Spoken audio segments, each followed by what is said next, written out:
Hello, good participants and viewers from around the world. I'm Kristen Schwartz, licensed midwife and MC at Gold Learning. And here at Gold, we're getting ready for our Lactation online conference of 2020. That's just around the corner.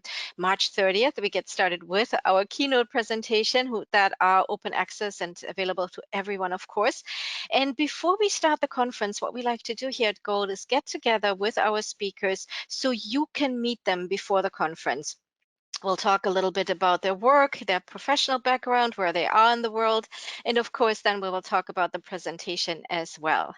And with me here today is, and it's my great pleasure to introduce to you, Juanita Steichen. Hello, Juanita. Hello, Kristen. How are you? I'm well. How are you doing? Oh, very well, thanks. So it's wonderful to have you here. So you are, tell us a little bit about yourself. You're a Canadian IBC living in France. Yeah, that's right. I've been here for, I guess, coming close to 30 years now. I married a Frenchman and raised my family here in France and became involved in lactation through mother-to-mother support groups, the Let You League at the time. Mhm. And that led to becoming an IBCLC. Wonderful, wonderful. So let me ask you this. We are, of course, in the middle of the Corona COVID-19 crisis, pandemic around the world. And, so what do you see, especially now in France? What's happening there, and how does that affect your work? And what kind of questions do your clients have regarding breastfeeding? Right. Well, it's quite an unusual situation here right now.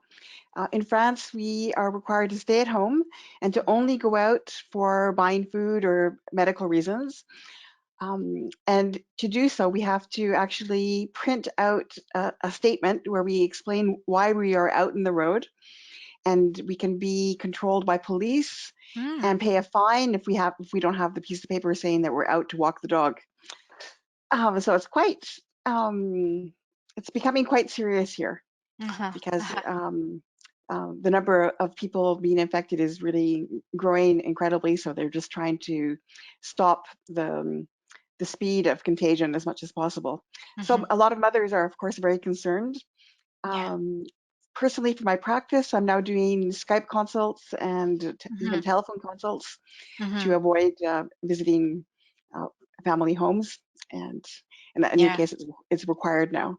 Yeah. So it's Absolutely. That's where telehealth comes into practice. So what is your experience with the Skype consultation? How is this working? Do you have making a good experience? Is it a learning curve? So tell us a little bit how it is for you. I'm finding it to be a quite positive experience. I think people right now are just so happy to be able to reach out to someone Yeah. Yeah. when they're confined to home, and to realize that they can still get support and information.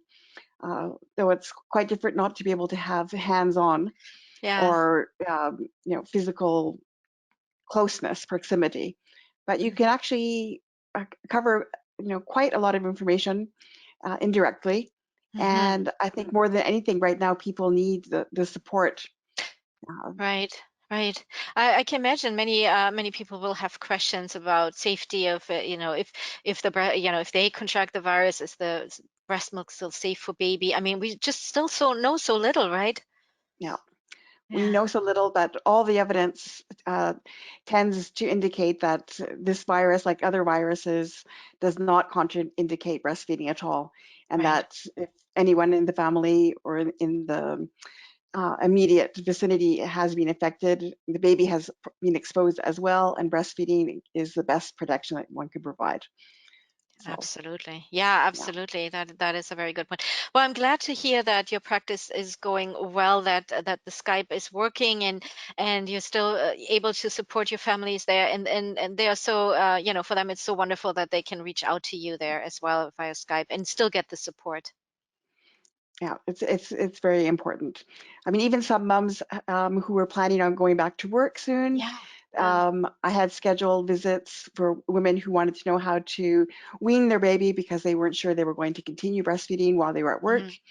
And now all of a sudden, these same women find Yeah. themselves in an uncertain time time setting. Will they be Right. going back Right. to work in 2 weeks, in a month, in 2 months? Uh, so a lot of them are having to rethink their weaning schedules even, and it's Yeah. quite interesting to discuss um, the different benefits that can uh, come from continuing breastfeeding, especially in this kind of viral situation. Absolutely, absolutely. That sounds great. What current kind of word of wisdom do you have for our lactation professionals out there? For example, I'm here in the United States. We are not quite there yet, where we don't, in the area where I live at least, we can still go outside. We are discouraged to meeting more in groups than more than 10 people. But what advice do you have for lactation professionals out there who's now starting to, have to stay at home more, can't visit their clients? You've already done this, you've already been there. So, what advice do you give? Well, I'm on a lot of discussion groups on Facebook, for example, with other lactation consultants around the world, and I'm really quite surprised at how many lactation consultants continue to visit, to do Mhm, home visits right now. They often say things like, "Well, I asked the family if they've had any contact with anybody, if there's been any illness, and then I go and visit them." And for me, this is irresponsible. mhm, Um, we apparently it's being said that up to 30% of infected people are completely without symptoms and are carriers. So mhm, even though you yourself are fine, if the people you're visiting are fine, they may be infected or you may be infected. You just mhm. don't know. So Right.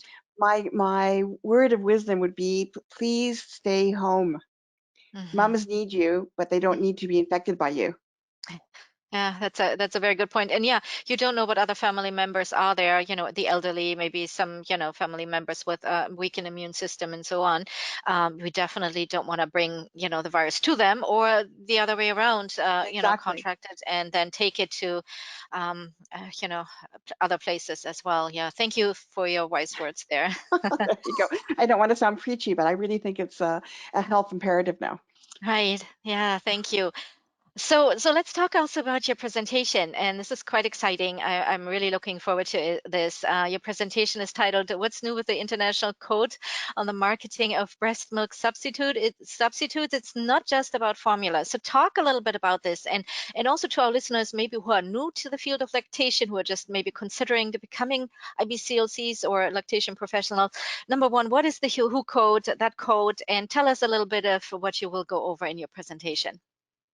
Okay, well, the WHO code has been around since 1981, but surprisingly, it's still a very misunderstood document Hmm. and not very well known in the general public, and again, surprisingly, not very well known in the health profession uh, either. So basically, the WHO code is a set of recommendations to limit um, irresponsible advertising of breast milk substitutes. So that's infant formula. Hmm. Um, Now, this may seem strange to a lot of people because infant formula, well, what's wrong with infant formula? Well, there's nothing wrong with infant formula per se, but what is unethical is promoting infant formula as being the same as breast milk Hmm. and as not having any inherent risks to health and optimal growth and nutrition for babies. Hmm. Um, we're we live in a world where advertising is everywhere, Yeah. and uh, even the representation of babies in many places for on a restroom, for example, will be a baby bottle. Yeah. Yeah. So we are surrounded by on so many levels by the idea that bottle feeding and formula feeding is the normal way to raise a baby. And while it is the way that many babies are raised, it's not the physiological uh, way Right. of nurturing a child.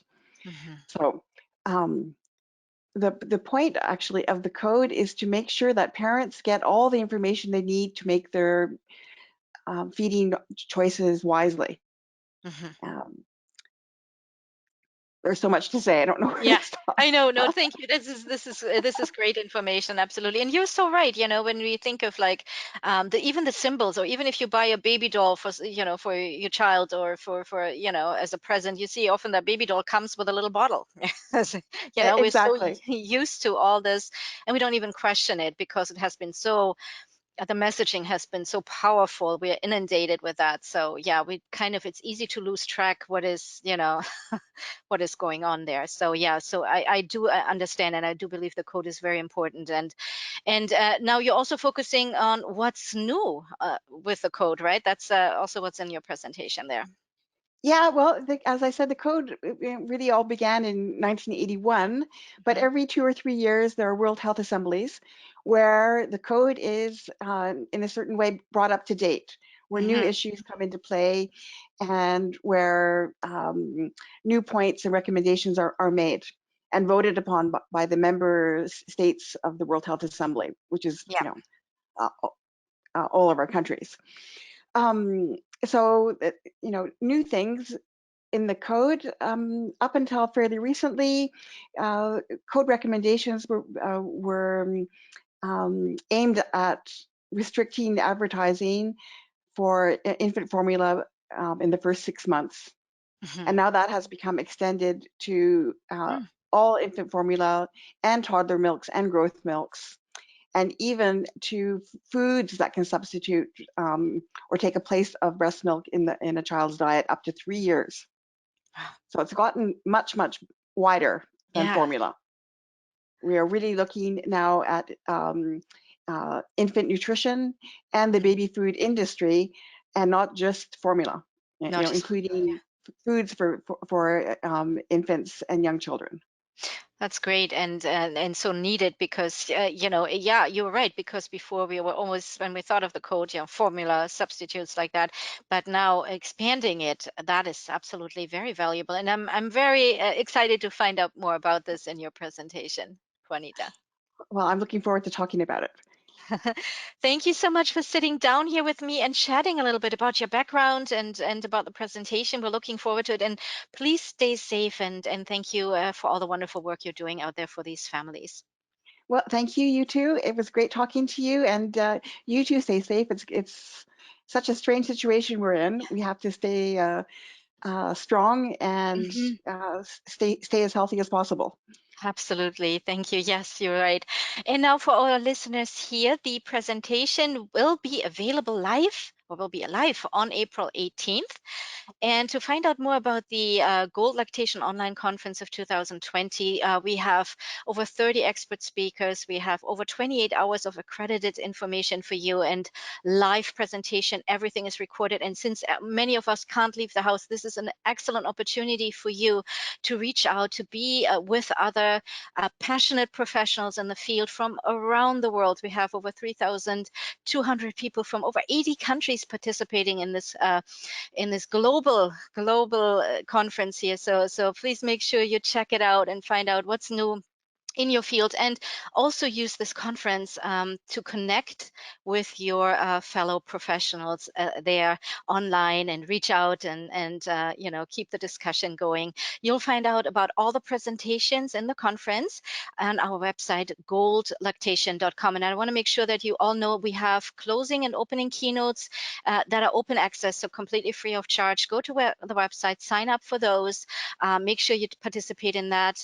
If you're unable to be at the full conference, but make sure that you also participate in the free keynote presentations there as well. So thank you everyone for listening here and participating, and thank you again, Juanita. That was great, and I hope to see you all at the conference. Bye bye, everyone. Stay Bye. safe.